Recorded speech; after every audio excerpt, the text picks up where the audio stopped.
stud walls. They are the walls of your tiny house, and they are usually made out of C24 4x2. You can sometimes get away with smaller stuff, but that can get a bit dodgy with the whole structuralness. So I tend to always do just 4x2, and C24 is just the grading of the timber. Now that massive pile of 4x2, all of that, which I can't actually remember how many lengths of that I bought, but that was, I think, 800 or 900 quid. So quite a lot of money. If I were to have not done what I said in a previous video, it would have been like 2 grand if you just bought it off the shelf. So always do the stuff that I was talking about in that video. So to explain what you're seeing on the screen right now, you've got plasterboard, you've got ceiling joists, then you've got plywood, then you've got kingspan insulation, which I think was like 120 millimeters. Then you've got plywood on top of that. Then you've got EPDM.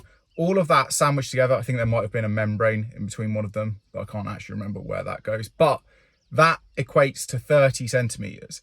So if I'm going to be building a stud wall and I want it to be 3 meters high, well, that means that the stud wall that I'm building is 2.7 meters high. 30 centimeters for the build up of the roof minus the height gives you the height of the studs. But it's not just that, because you also need to do a floor plate. A floor plate is a plate of wood that goes on the floor, and then you need to do a top plate, and then the studs go between that.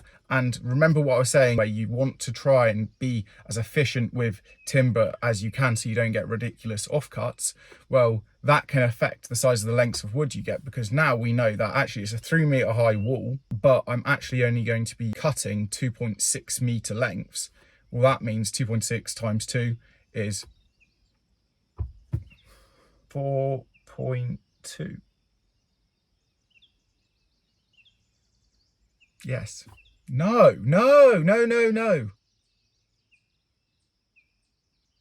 5.2. I occasionally, very worryingly, get people going, oh, Chris, you're very smart with what... No, I'm not, okay? At A levels, at college, I did maths, right? I got a U. I then went back a year because I was like, oh my God, I'm dumb. I actually really tried and I got a U. And I redid it all. And then I got an E. So I did the same year 2 years in a row and I got an E.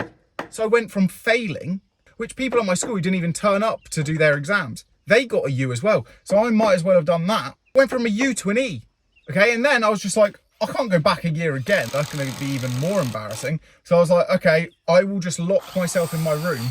And I did that same year again and the second year. And then I went from a U, redid it, E. Then I did the whole 2 years in 1 year and then got a B. When I got a U, teachers were saying, Chris, like, just drop out. You're like not meant for school.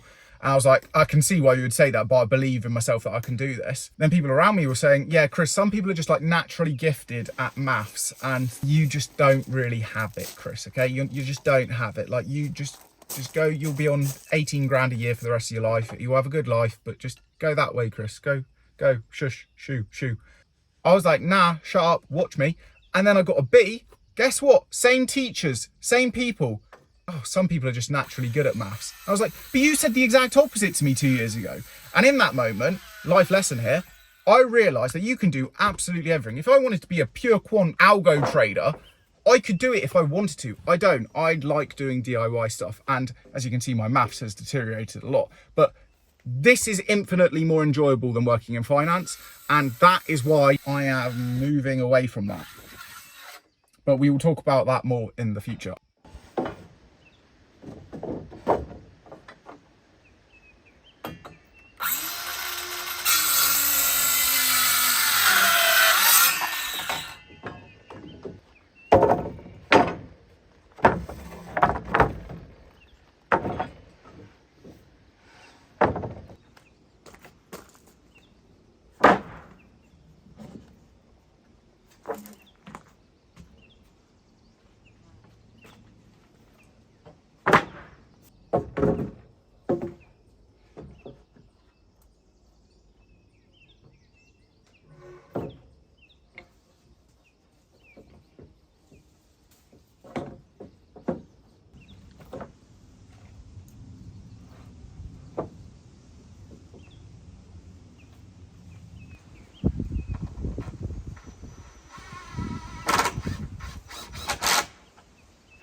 This is going to go well.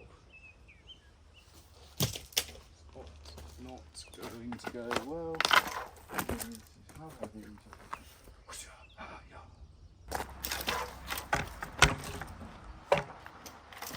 a normal screw is gonna... Wait, I've got an idea. I've got this and this. And that shouldn't snap. Although I haven't used this on this before. So...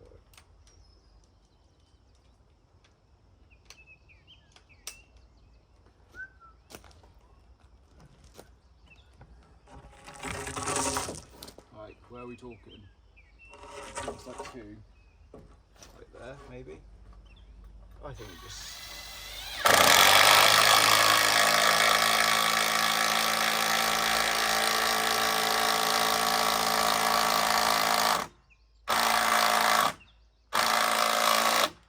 Good sense and swivelly swap.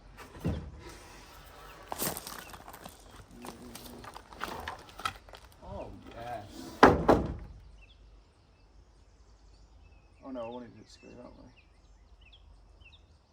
Because if I go that way, I can have it pull back onto it, yeah. Good idea.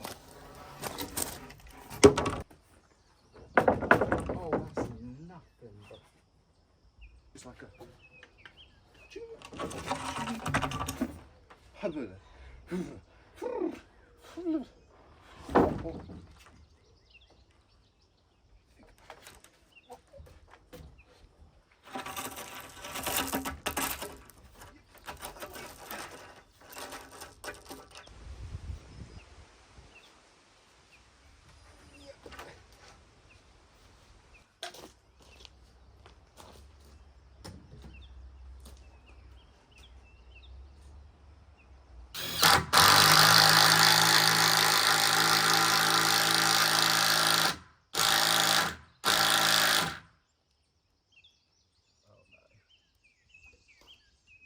Oh, it's the battery.